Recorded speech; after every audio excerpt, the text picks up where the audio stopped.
DeRo fell hard. Why? Because Sal played football, and he said if you can do two-a-days, you can do anything. Fact? Fact. That is a fact. If you've never thrown 3 touchdowns on a Friday night to set your town in frenzy, then honestly, I can't help you. There's only a few of us that have done that. Sal gets me. That's why I wanted to do him as our first player resume from Canva. Lock in on this case, and then we're going to dive in. I wanted you out here. He's much better off lefties. He's much better off the off speed, making adjustments. No one better in the business, certainly in this building, than you at doing that. Sal gets the most. What'd you say? You had him on your podcast the other day. He gets the most out of what he's got, right? 3-sport star in high school, 25 years old, 3 seasons with the Brewers, only getting better. You talk to Pat Murphy. He loves this player. He loves the Bryce Terrangs, the Sal Frelicks. They make everybody go. They're the engine for this team. Okay, and he's a Gold Glove winner. So I want to dive in, break down some of the adjustments he's made, some of the things he's done that have made him successful. We talk about PCA a lot early in the show, adding value. That's what Sal does. Plays elite D, gets on base, scrappy. And he was the 2017 Gatorade Massachusetts Football Player of the Year. And if you're that, and you bring the house down on a Friday night, I'm finding it on YouTube, and I'm running it every time we do something on Sal. Dude, look at Sal.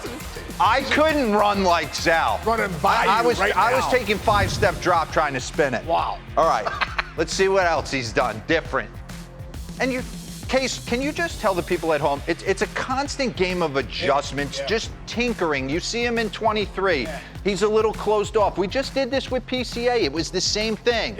And then now standing a little bit more wide open. His hands a little bit more athletic. Yeah, and I'm sure he's right-eye dominant too, obviously throwing right-handed, so that's a big thing too. Like I know for me, if I could get my eyes on the pitch a little more as I was in the game, I got more open, like a Fernando Tatis has gotten too. Yeah. When you start to see Sal Frelick, get more open, seeing the baseball. He's a big compete guy too. He's a big compete guy, so he's like, how can I get my bat on the ball?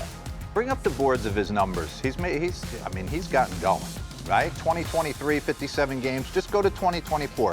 259, on base at 320, a 655 OPS combined.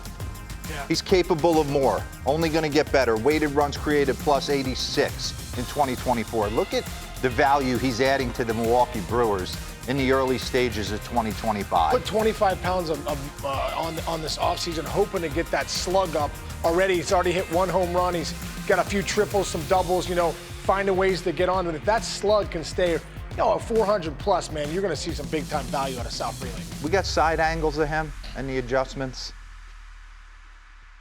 Fast forward. Here we go. Pause this. Okay. So 2023, when he first came in, it's almost the complete opposite of what PCA did, right? PCA went from more athletic to more wide open and kind of getting there a little bit quicker. Right. He came to the big leagues a little bit more spread out, fighting.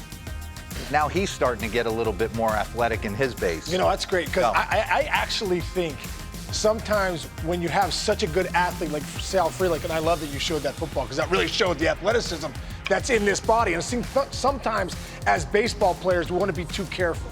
So what happens when you get too careful, you get a little passive at times. Just want to put the ball in play, want to use my speed. No, Sal, you're actually a good athlete. And I think for guys that get a little taller and a little more open, you create space for yourself. So if I'm taller and I'm open, I now create space on using my hands, using my athleticism. And I think that's what we're seeing from Sal Frelick this year in 2025. He's got a little taller, he's a little more open, he's created more space, and the athlete is coming out this year. It's funny when you run this. If I was in the clubhouse with Sal, run this. I mean, he's got a leg kick working now. Just a way more athletic move to the baseball. Run that back for me real quick, because it's the one thing, folks. I want you to focus on Sal. If I would tell you anything, I wasn't a dead pull guy. It seems like he wants to close the screen door. His bottom hand right here, I always tell the kids at home, your bottom hand's your steering wheel. It's going to take your bat where it needs to go, your barrel. This is your steering wheel, and your top hand's your power. Coming along for the ride. He doesn't use his bottom hand at all. He almost wants to get it out of the way and get to this point. If he could do some one-arm drills to start incorporating slapping the back half of that baseball with his bottom hand, I think there's more power to come as he gets bigger. He's also right-hand dominant, too. So. Watch this.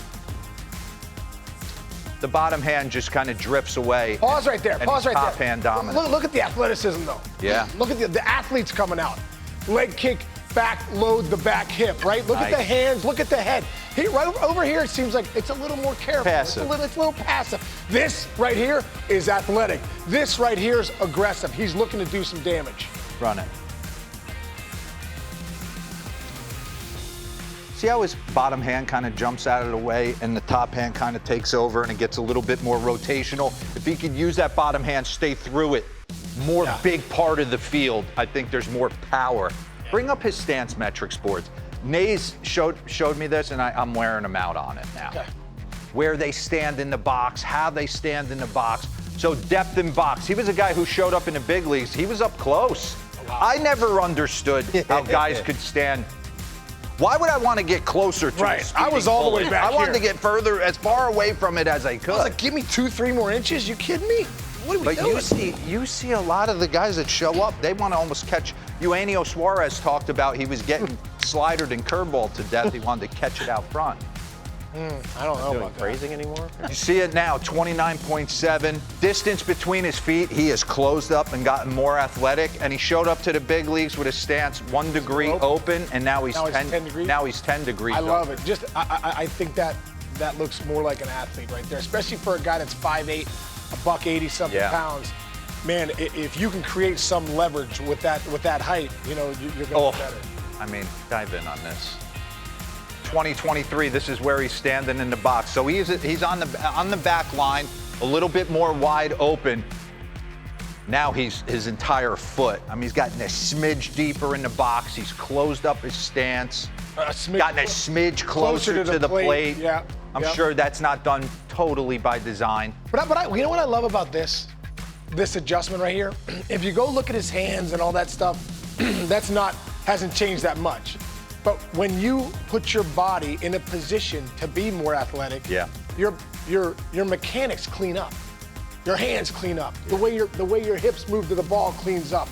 It's just so funny. So many times we go in the cages and we want to make adjustments with, do I need to get my hands back more? Let me get this big leg kick. No. Change your relationship to the plate and your relationship to where you are, standing a little taller, getting a little more open. Yeah. All of a sudden, you're going to see your mechanics clean up. You don't need to go into these 10, 12 things you're working on. I agree with you. It's opened him up to two things. Two things Nays said when he handed me this manifesto. He's like, here's the Sal Frelick manifesto. Good job, Nays. Do good with it. He said there's two things. Left on left he's killing, and non-fastballs he's killing. So I wanted to get into that because you were great at both, Case. Once we dive back into this B-roll, talk to me about, I mean, you were always on the heater. Yeah. But it seems like, I mean, change up middle of the zone right here, driving it out to the bit. So there's pop in here. So look at that pop right there. Okay. He does a great, I think if That's a nice swing. I think if you're hitting changeups and you're hitting sliders. Pause this. Yeah. I think if you're hitting changeups and you're hitting sliders, you know, you do a good job. And when you bring up the lefties too. Yeah. You do a good job of staying tucked as long as you can and then being shoulder. And being athletic with your hands. That means you're letting the ball travel. Where he stands in the box helps him let the ball travel. So I think his setup helps him with both that off speeds from righties and also staying in on lefties. And when you're going right and you're like you said, staying in there and you're handling off speed, you don't have to cheat to the heater because you can do this on a 2-1 Zach Gallen fastball away. This is when you're going clean. Right. Oh, dude. And when I can shoot your heater away, bullet, pause this, bring up some boards. We got to get into some metrics. Hard hit percentage, way up. Pull percentage is way up. Bat speed's gotten bigger and better. Hot change me to the non-fastball. change. Look at this. Wow. Who's got the highest average in the game right now versus non-fastball? Look at him. Sal Frelick, Goldie, Tuck, Donovan. We got to do him. He's raking for the Cardinals. I love it. And I also think that approach to left center you just showed off the fastball. If you can take that fastball to left center, you set yourself up so well for anything that's got a hump on it, everything with spin that's up. And I mean this, if I hear one more coach, I go to a lot of high school games, a lot of travel games, I hear one more coach or one more father say, up the middle the other way. Yeah, it sounds good. Show me how to do it. Right. That's the thing. You got some kids that are swinging like this, and you're telling them up the middle the other way. They can't do it, no matter how hard you yell at them. You got to get in the cage and show them how to do it. Okay. And they better not be saying it with full baseball pants. Left on left. Case, you never had a problem left on left. As a matter of fact, I liked left on left, and this guy started all 10 games against lefties this year. Listen, I think the big thing for me, when I got to face lefties, I hit righties better. And the reason being is when I face lefties, look at this right here, career splits versus left-handers. It's amazing. I know it's small sample size, it's 33 ABs, but Pat Murphy's letting him face all the lefties. He's got a 364 batting average, he's getting on base, crazy clip. And what was your approach off lefties? Here's the thing that drives me crazy sometimes about the game, is that, like, you want to have a lefty hit lefties? You got to play against the lefties. Like, stop with the, hey, this guy, the splits are good. No, you want your best players to play every single day. They got to play against the lefties. Yeah. You know, at the end of the day, and left on left Kerry Carpenter, I'm so sick and tired of Kerry Carpenter coming out of the game. Kerry Carpenter should play against lefties and righties, and he's going to hit 10 pumps off him. He's got 35 bombs. Preach, King. AJ, clean that up.